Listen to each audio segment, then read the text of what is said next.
Hello दोस्तों, welcome to the 13th episode of research this week. यहाँ पर मैं आपके लिए साइंस, स्पेस और एस्ट्रोनॉमी से रिलेटेड कुछ कमाल की इंटरेस्टिंग न्यूज लेकर आता हूँ। तो दोस्तों बिना टाइम वेस्ट करते हुए शुरू करते हैं आज का यह वीडियो। तो दोस्तों आज की पहली अपडेट निकल कर आती है नासा की तरफ से। तो नासा के साइंटिस्ट ने हाल ही में एक एक्सपेरिमेंट किया था जिसमें इन्होंने सोल्टी आइसी वाटर के ऊपर इलेक्ट्रॉन्स की बम्बार्डमेंट कर दी और बाद में इन्होंने ऑब्जर्व किया कि वो सोल्टी आइस वाटर अचानक से ही चमकने लगा। दोस्तों यही सब कंडीशन हम अपने सोलर सिस्टम में मौजूद एक ऑब्जेक्ट पर भी लगा सकते हैं जो कि है जुपिटर का मून यूरोपा। दोस्तों यूरोपा जुपिटर का चौथा सबसे बड़ा मून है और उसकी खास बात तो ये है कि ये टोटली आइसी जायंट है, यानी कि इसकी पूरी परत आइस से जमी हुई है। लेकिन इस आइस की परत के नीचे बहुत ही ज्यादा अमाउंट में वाटर मौजूद है और वो भी सोल्टी वाटर। और ये जुपिटर के साथ इस तरह से जुड़ा हुआ है कि जुपिटर की इंटेंस मैग्नेटिक फील्ड्स की वजह से इलेक्ट्रॉन्स की बम्बार्डमेंट यूरोपा के सरफेस पर होती रहती है। तो साइंटिस्ट का मानना है कि बहुत ज्यादा चांस है कि यूरोपा की जो नाइट साइड है वो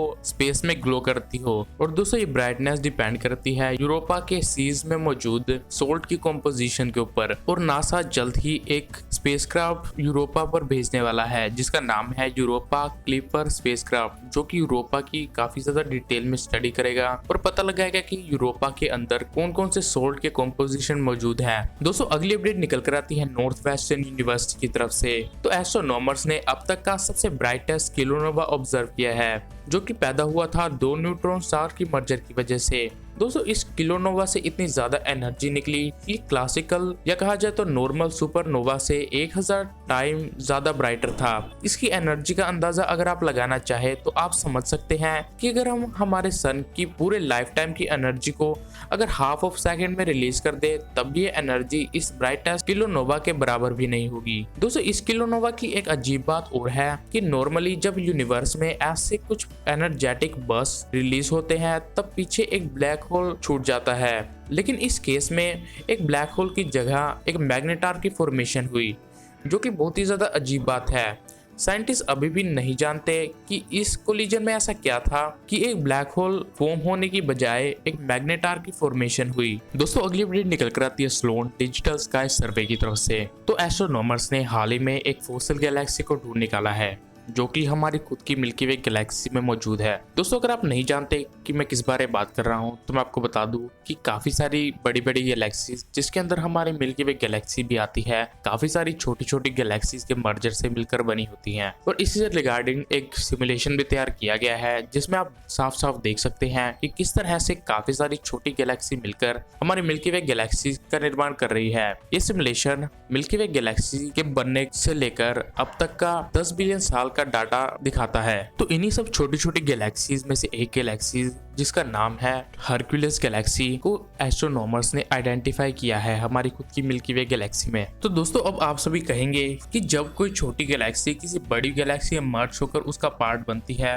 तो वो टोटली पूरी तरह से उसका हिस्सा बन जाती है। तो आखिर साइंटिस्ट ने कौन सी टेक्नोलॉजी का यूज करते हुए ये पता लगाया कि हरक्यूलिस गैलेक्सी मिल्की वे गैलेक्सी में कहां पर मौजूद है। देखिए दोस्तों हम सभी जानते हैं कि कोई भी गैलेक्सी डस्ट क्लाउड्स और स्टार्स से मिलकर बनी होती है। तो जब हरक्यूलिस गैलेक्सी मिल्की वे गैलेक्सी का पार्ट बनी तो हरक्यूलिस गैलेक्सी के स्टार्स और डस्ट क्लाउड भी मिल्की वे गैलेक्सी में खींच लिए गए। तो जब हरक्यूलिस गैलेक्सी के स्टार्स मिल्की वे गैलेक्सी के अंदर आते हैं तो उनकी रोटेशनल वेलोसिटी और ट्रेजेक्टरी आसपास के सभी स्टार्स से अलग थी। और एस्ट्रोनॉमर्स ने इन्हीं सब स्टार्स को आइडेंटिफाई करके उन्हें कई सालों तक ऑब्जर्व किया और आखिर में ये पता लगा कि ये सभी स्टार्स कभी न कभी किसी और गैलेक्सी का पार्ट थे जो कि अब मिल्की वे गैलेक्सी का पार्ट बन चुके हैं। और दोस्तों इसी तरह से एस्ट्रोनॉमर्स ने पता लगाया कि हमारी मिल्की वे गैलेक्सी में एक फोसिल गैलेक्सी मौजूद है। तो दोस्तों अगली अपडेट निकल कर आते हैं यूरोप की तरफ से। तो यूरोप ने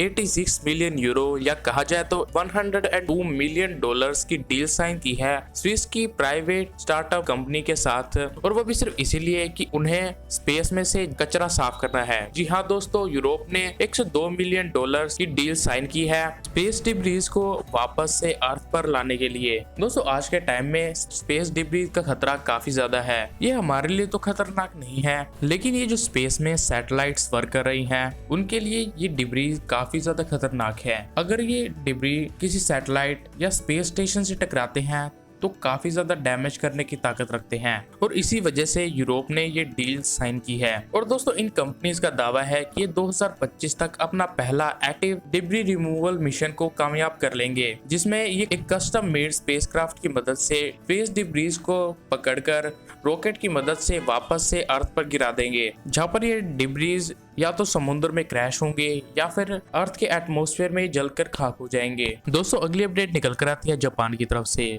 तो जापान का एक स्पेसक्राफ्ट हायाबुसा 2, नहीं दोस्तों वो वाला हायाबुसा नहीं है, हायाबुसा 2 स्पेसक्राफ्ट जिसे जून 2018 को लॉन्च किया गया था, जिसका काम था कि इसे एक एस्टेरॉयड रायुगु पर जाकर कुछ सैंपल्स कलेक्ट करने थे और उन्हें वापस से अर्थ पर भेजना था। और इसने ये मिशन फरवरी 2019 में कामयाब भी कर लिया, जब ये रायुगु एस्टेरॉयड की ऑर्बिट में पहुंचा। और अब ये 3.5 ईयर की जर्नी को कंप्लीट कर दिसंबर 6 को साउदर्न ऑस्ट्रेलिया में लैंड होगा। दोस्तों जापान के साइंटिस्ट काफी ज्यादा एक्साइटिंग है रायुगु एस्टेरॉयड के सैंपल को स्टडी करने में, क्योंकि इससे उन्हें सोलर सिस्टम के ओरिजिन की क्लूज मिलेंगे और उस सैंपल के अंदर मौजूद ऑर्गेनिक मटेरियल्स को स्टडी कर साइंटिस्ट ये भी पता लगा पाएंगे कि अर्थ पर जीवन किस तरह से मुमकिन हो पाया। दोस्तों जैसे ही इन सैंपल्स के रिगार्डिंग इंफॉर्मेशन पब्लिश होती है, मैं जल्दी से जल्दी आपको इन्फॉर्म कर दूंगा। उसके लिए आपको बस मेरे चैनल को सब्सक्राइब करना है। तो दोस्तों बस आज के लिए बस इतना ही। अगर आपको ये वीडियो थोड़ी सी भी अच्छी लगी हो या इससे कुछ नया जानने को मिला हो